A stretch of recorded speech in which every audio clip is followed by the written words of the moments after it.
께 모든 사람에게 나타났으니 형제 중 다수가 나의 매임으로 말미암아 주 안에서 신뢰함으로 겁없이 하나님의 말씀을 더욱 담대히 전하게 되었느니라. 어떤 이들은 투기와 분쟁으로 어떤 이들은 착한 뜻으로 그리스도를 전파하니 이들은 내가 복음을 변증하기 위하여 세우심을 받은 줄 알고 사랑으로 하나 그들은 나의 매임에 괴로움을 더하게 할 줄로 생각하여 순수하지 못하게 다툼으로 그리스도를 전파하느니라. 그러면 무엇이냐? 거칠애로 하나 참으로 하나 무슨 방도로 하든지 전파되는 것은 그리스도니 이로써 나는 기뻐하고 또한 기뻐하리라. 이것이 너희의 간구와 예수 그리스도의 성령의 도우심으로 나를 구원에 이르게 한 줄 아는 고로 나의 간절한 기대와 소망을 따라 아무 일에든지 부끄러워하지 아니하고 지금도 전과 같이 온전히 담대하여 살든지 죽든지 내 몸에서 그리스도가 존귀하게 되게 하려 하나니 이는 내게 사는 것이 그리스도니 죽는 것도 유익함이니라. 아멘. 오늘부터는 빌립보서의 말씀을 전가하도록 하겠습니다. 빌립보에서 가장 중요한 단어 하나가 있습니다. 따라 하실까요? 기쁨. 기쁨. 제가 빌립보서 하면 여러분 기쁨이라고 대답하시고 제가 기습적으로 기쁨하면 빌립보서 하는 겁니다. 해볼까요? 빌립보서. 빌립보서. 기쁨. 기쁨. 빌립보서. 네, 감사합니다. 빌립보서 하면 기쁨이라는 단어가 떠올라야 합니다. 그래서 빌립보서를 기쁨의 편지라고 말합니다.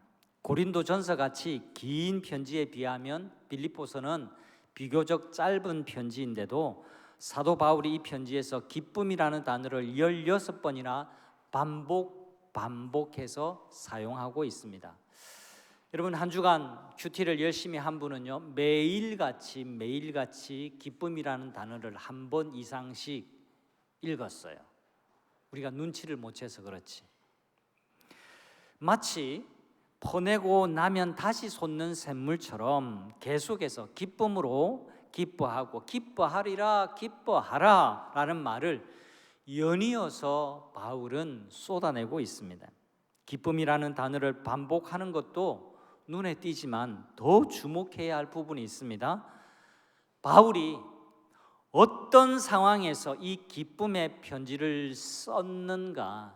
바울은 어떤 상황 속에서 기쁨이라고 자꾸 이야기를 하고 있는가라는 겁니다. 그러나 그 중요한 점을 다루기 앞서서 빌립보 교회가 어떻게 해서 탄생했는지를 먼저 살펴보는 것이 중요한데요.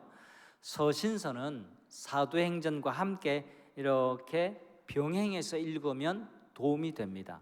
더 잘 이해할 수 있습니다. 사도행전 16장에 보면 바울이 2차 전도 여행을 떠나는데요. 바울 일행이 빌립보에 도착을 하게 됩니다. 근데 이 빌립보에 도착하는 것도 그냥 가게 된 게 아니에요. 바울은 아시아로 가서 복음을 1차 전도 여행처럼 2차 전도 여행도 아시아의 더 많은 곳에 가서 복음을 전가하기를 원했지만 밤의 환상 가운데 하나님께서 보여주세요.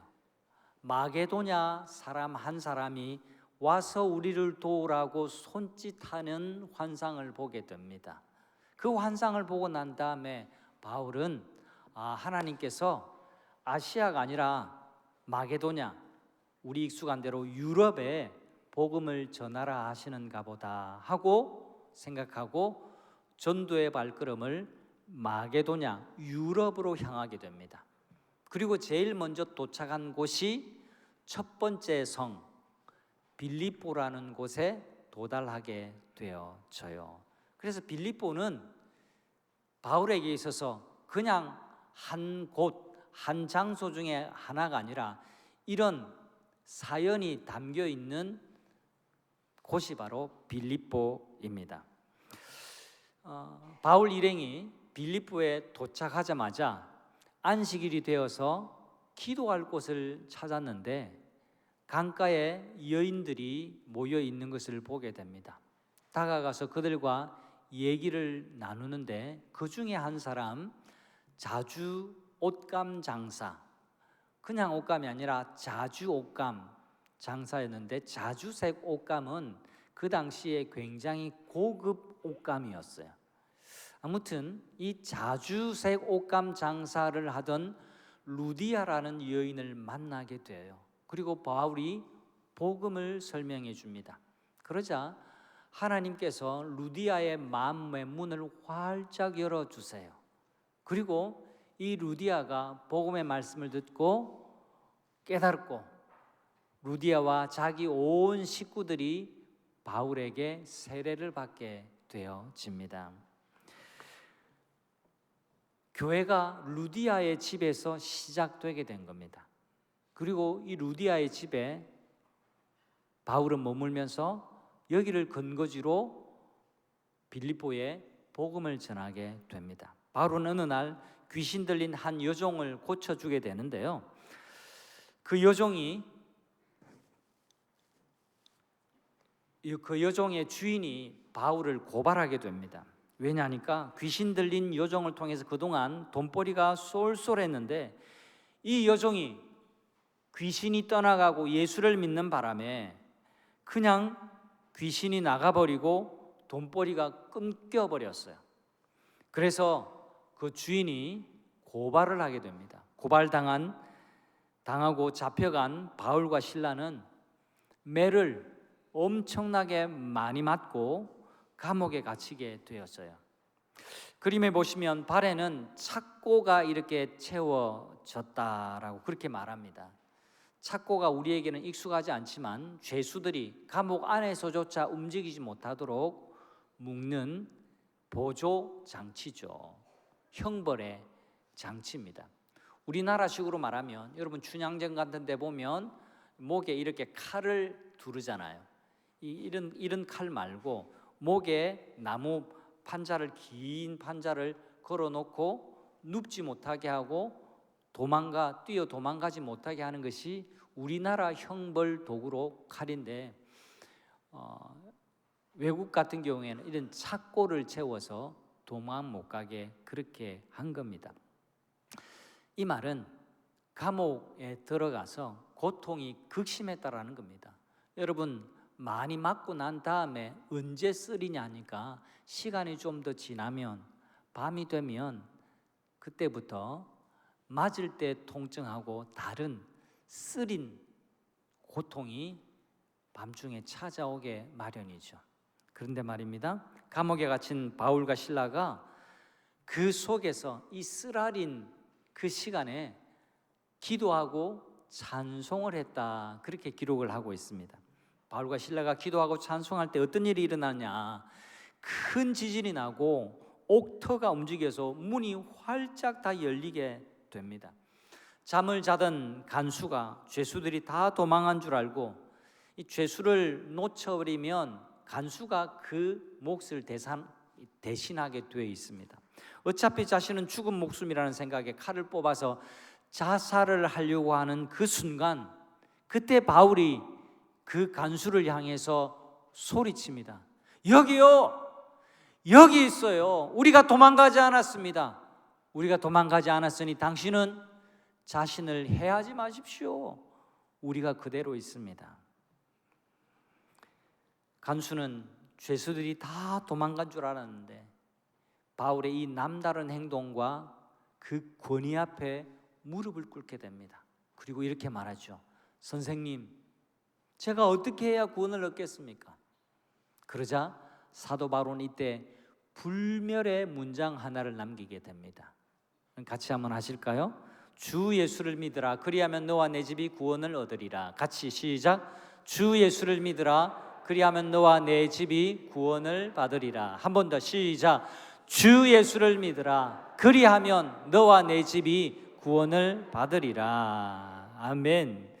그리고 간수와 그 가정이 실제로 이 복음의 말씀을 듣고 세례를 받는 놀라운 일이 생겼습니다. 여러분, 자주 옷 장사 루디아가 회심하고 거기가 교회의 본거지가 되고, 그리고 유력한 한 사람, 그리고 이방인, 이 간수가 복음을 듣고 세례를 받는, 주 예수를 믿고 구원받는 역사가 일어나게 됩니다. 그리고 빌립보에 더 많은 사람들이 예수님을 믿게 되어졌어요. 놀라운 것은 희한하게도 그 다음 날 바울과 실라가 재판을 받게 되는데 그 재판에서 풀려나게 됩니다. 풀려난 바울은 교우들과 이 빌립보 교우들과 작별하고는 또다시 전도 여행을 떠나게 되었습니다. 그렇게 세월이 10년 정도 흐르고 난 뒤 이 빌립보서가 편지가 다시 빌립보 성도들에게 전해지게 되는데요. 바울은 복음을 전한다는 이유 때문에 이번에는 로마에 있는 감옥에 갇히게 됩니다. 이 감옥에서 빌립보 성도들에게 편지를 보냈던 거예요. 바울이 로마 감옥에 갇히게 되는 과정의 긴 이야기는 사도행전 21장부터 28장에 걸쳐서 잘 나타나 있습니다. 요약해서 짧게 설명하자면 이렇습니다. 여러 차례 선교 여행을 갔다가 예루살렘으로 돌아온 바울이 유대인들에게 예수를 증거했는데 유대인들 사이에서 소동이 일어났습니다. 그 때문에 바울은 로마 군인들에게 붙잡힙니다. 아니, 유대인들 사이에 소동이 일어났는데 로마 군인들에게 왜 잡혀? 이유가 있어요. 당시 식민지를 통치하던 로마 제국은요, 제일 예민한 것이 치안 문제였습니다.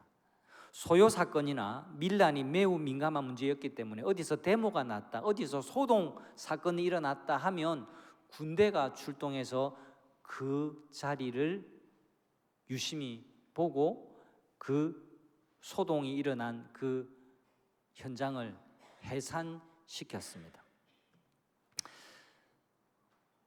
유대인들 사이에 소동이 일어났기 때문에 일단은 이 소동의 원인이 된 사도 바울을 잡아놓고 죄를 물었습니다. 여러 번 죄를 물었는데 로마 정부에 반하는 그런 이유로 이 사람이 사람들을 선동했거나 또 위험 인물이라는 판단이 들지 않자 풀어주려고 했습니다. 그러나 그 과정 속에서 바울은 상소를 합니다.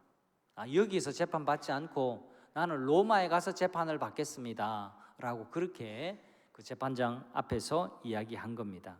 그게 가능했던 이유는 로마 시민권을 바울이 가지고 있었기 때문입니다. 바울은 이 일을 통해서 제국의 심장부인 로마에 가서 복음을 전하려고 했던 것으로 보입니다. 바울은 우여곡절 끝에, 그 사이에 또 많은 일들이 일어납니다만 우여곡절 끝에 로마로 압송이 되었는데요. 그리고 로마에 도착해서 감옥에 갇힙니다. 처음에 갇혔던 감옥은 우리가 알고 있는 감옥이라는 그것과는 사뭇 다릅니다. 사도행전 28장에 보면 자기 셋집에 머물렀다라고 말하는데 이것은 일종의 가택연금의 형식이었습니다. 그래서 바울을 찾아오는 사람들을 만나면서 마음껏 대화를 하면서 복음을 전할 수 있었습니다. 자기 셋집에 있지만 로마 군인들에 둘러싸여서 그 가택 안에서 움직이지 못하고 복음 전가하는, 또 혹은 다른 활동을 하지 못하게 딱 가두어 놓는 이런 형식의 감옥 생활을 했습니다. 그런데 빌립보서를 쓸 당시의 상황은 사정이 좀 달라졌습니다. 악명 높은 황제의 시위대 감옥 안으로 바울은 감옥을 이감하게 되어졌습니다. 오늘 본문에 시위대라고 하는데요, 이 시위대는 황제 친위대라고 이해를 하시면 됩니다. 다시 말하면 오늘날의 대통령 경호 부대라 그렇게 생각을 하시면 돼요. 완전히 이제는 자유가 봉쇄당하는 본격적인 감옥 생활을 하게 된 것이지요. 이 상황에서 편지했는데 그 편지가 바로 빌립보서입니다. 자, 이제 생각을 해보십시오. 감옥에 갇혀 있는 바울의 환경을 생각하면 기쁨이라는 주제가 도무지 어울리지가 않습니다. 감옥, 기쁨, 감옥, 기쁨. 여러분 이렇게 한번 떠올려 보세요. 이 둘은 전혀 어울리는 조합이 아니에요. 그러나 바울은 이 부조화를 뛰어넘는 복음의 능력이 무엇인지를 그의 편지를 통해서 우리에게 보여주고 있습니다. 18절 말씀 제가 세 번역으로 한번 더 읽어봅니다. 나는 그것을 기뻐합니다. 앞으로도 또한 기뻐할 것입니다. 이것이 오늘 설교의 제목입니다. 지금도 나는 기쁩니다. 지금이 어떤 상황입니까? 감옥에, 엄혹한 감옥에 들어앉아 있는 이 어려운 상황 속에서도 나는 기뻐하고 있습니다. 그리고 앞으로도 또한 내가 어떻게 될지 지금은 알지 못하지만 나는 기뻐할 것입니다 라고 그렇게 고백을 하고 있습니다. 여러분, 복음이 가져다 주는 어떤 능력이 감옥이라는 환경 속에서도 바울에게 기쁨을 가져다 주었을까요? 복음에는 하나님이 주시는 반전의 포인트가 있기 때문에 그렇습니다. 12절 말씀 보실까요? 내게 일어난 일이 뭡니까? 지금 감옥에 갇힌 일, 그리고 더 악화된 일, 가택연금이 아니라 이제는 황제 친위대의 혹독한 감옥 속에 갇히게 된 이 일이 그 다음이 중요합니다. 뭐라고요? 도리어. 세 번역으로 읽으면 이렇습니다. 12절 말씀 제가 읽어드릴게요. 형제자매 여러분, 내게 일어난 일이 도리어 복음을 전파하는 데 도움을 준 사실을 여러분이 알아주시기를 바랍니다. 내게 일어난 일은 고소당한 일입니다. 말도 안 되는 모함을 당한 일입니다. 그래서 지금 감옥에 갇혀 있는 상황입니다. 그 감옥도 점점 더 엄격한 감옥에 갇히게 된 일입니다. 그런데 도리어 하나님의 손길에 의해서 반전이 일어나게 됩니다. 감옥에 갇힌 이 일이 도리어 복음을 전파하는 데에 도움을 주었다라고 말하고 있습니다. 처음에 붙잡혀서 갇혔을 때는 느슨한 가택연금이었습니다만 나중에는 더 엄격한 시위 안에 있는 이 감옥에 들어갔습니다. 일이 더 안 좋게 흘러갔지만 도리어라는 반전이 일어납니다. 로마 정부의 심장부인 시위대, 황제 친위대 안에 복음을 전하는 기회가 생기게 된 겁니다. 어떻게 황제 언저리, 황제와 근접해서 복음을 전할 수 있을까요? 자유의 몸이었다면. 그런데 그 황제의 시위대 감옥에 들어가서 그 시위대, 특별한 프라이토리온이라고 하는 이 친위대와 함께 있으면서 복음을 전하게 되었다라고 지금 말하고 있는 겁니다. 바울은 편지에서 이렇게 밝히고 있습니다. 제가 좀 더 쉬운 번역으로 한 번 더 표현하자면 이렇습니다. 로마의 핵심 군인인 시위대가 오히려 복음을 듣게 되었습니다. 그래서 이제 이들은 황제에게 충성하는 자가 아니라 예수님께 충성하는 사람들로 변화되었습니다. 이렇게 간증하고 있습니다. 편지의 뒷부분인 4장에 가면 이렇게 말합니다. 특히 황제 집안에 속한 사람들이 여러분에게 무난합니다. 이게 무슨 말입니까? 황제 집안에 속한 사람들이 예수를 믿고 복음을 받아서 교회, 빌립보 교회인 여러분들, 형제 자매 여러분들에게 그리스도의 이름으로 지금 문안하고 있습니다. 여러분, 놀라운 일이 벌어진 겁니다. 엄청난 일이 벌어진 겁니다. 복음으로 말미암는 반전이 일어나게 된 겁니다. 성도 여러분, 우리 모두가 다 힘든 문제를 안고 살아갑니다.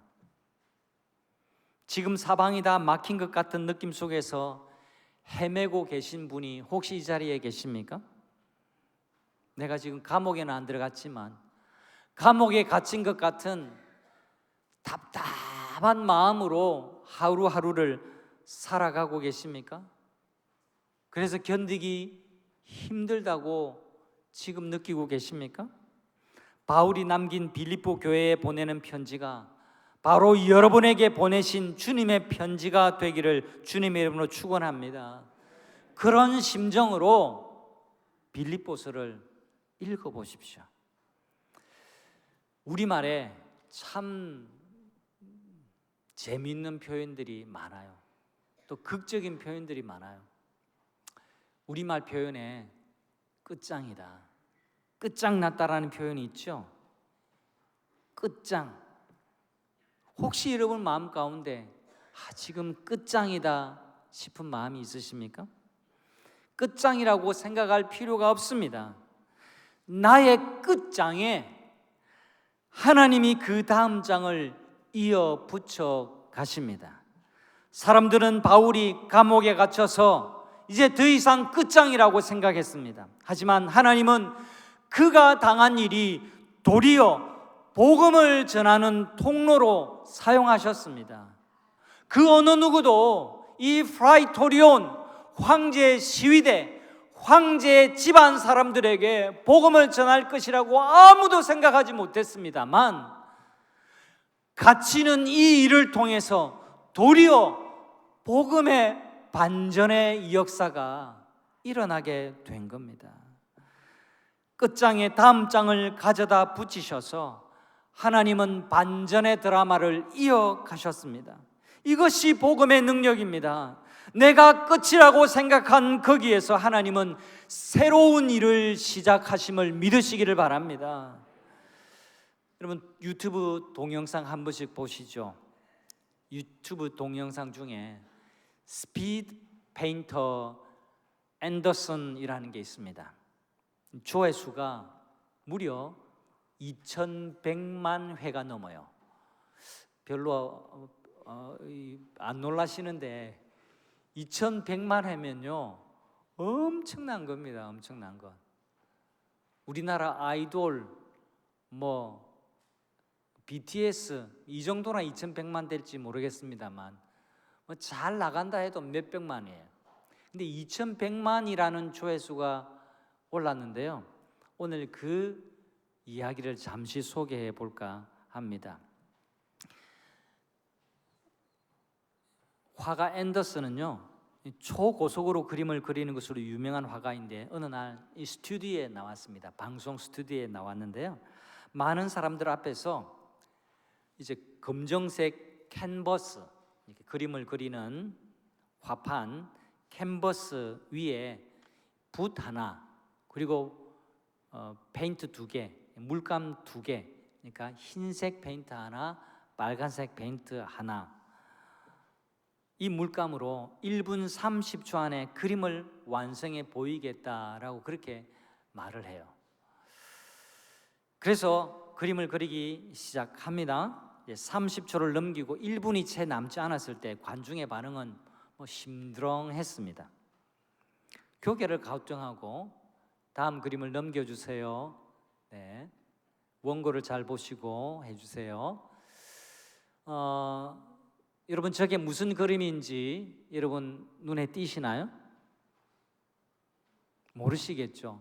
관중들이 그랬어요. 네, 저게 뭐지? 모르겠어. 웅성웅성했습니다. 다들 실망했습니다. 도무지 그림 같지도 않아 보이었기 때문에 그렇습니다.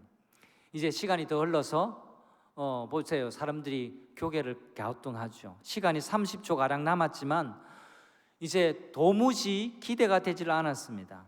마침내 1분 30초가 지나고 그림이 완성되자 관중들이 불만이 막 쏟아져 나왔습니다. 아니 도대체 저게 무슨 그림이야? 저 그림이 뭔지 보이십니까 여러분 눈에?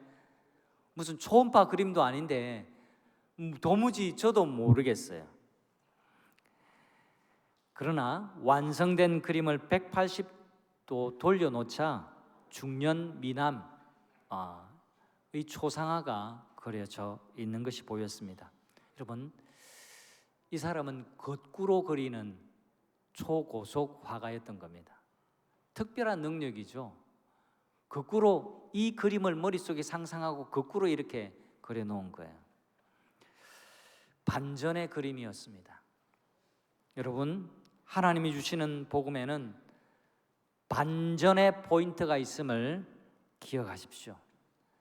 내가 보는 대로 판단하면 답답해질 수밖에 없어요. 오해하고 조급하고 잘못된 결과를 초래하기도 합니다. 여러분, 도저히 이해되지 않는 일을 만나면 요셉처럼 뒤집어서 반전하시기를 바랍니다. 형들의 인신매매 덕분에, 보디발의 부인의 누명 덕분에, 술 맡은 관원장의 배은망덕 덕분에 끝장난 것으로 생각이 되었지만, 하나님은 요셉에게 반전의 역사를 선물로 주십니다. 요셉은 국무총리가 되고 온 세계에 찾아온 흉년 속에서 사람들을 구원해냅니다. 바울 이야기로 돌아와 볼까요? 바울은 지금 감옥에 있지만 나는 기뻐하고 앞으로도 또한 기뻐하리라 라고 자신은 그렇게 고백하고 있습니다. 우리에게 기쁨의 삶이 가능하다고 삶으로 말하고 있습니다. 바울은 우리에게 복음의 능력이 무엇인지를 잘 가르쳐 줍니다. 예수 그리스도의 복음을 정말 사랑하고 믿는 사람에게는 환경과 조건이 어떠하든지 다른 사람이 나에게 어떻게 하든지 기쁨이 지속될 수 있다라고 약속해 주고 있습니다. 성도 여러분, 기억하십시오. 복음에는 반전의 포인트가 있습니다. 당신을 향한 반전의 포인트를 발견하고 어떤 상황에서도 도리어 감사하고 도리어 기뻐하는 은혜가 있으시기를 주님의 이름으로 축원합니다. 바울의 고백을 귀담아 들으십시오. 그리고 바울의 삶을 통해서 그 무대 뒷변에서 역사하시는 그 복음의 능력을 믿으시기를 바랍니다. 바울의 고백 한 토막을 나의 신앙 고백과 결단이 되게 하면 어떨까요?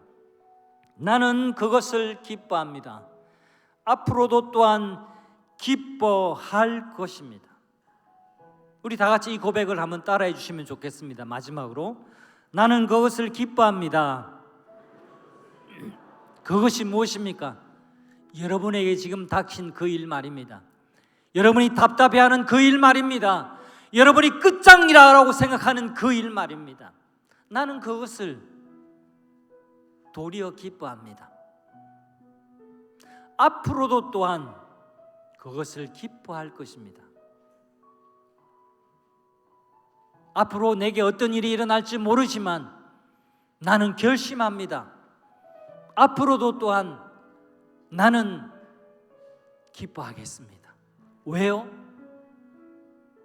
하나님이 우리에게 반전의 드라마, 그 다음 장을 써내려 가시기 때문에 그렇습니다.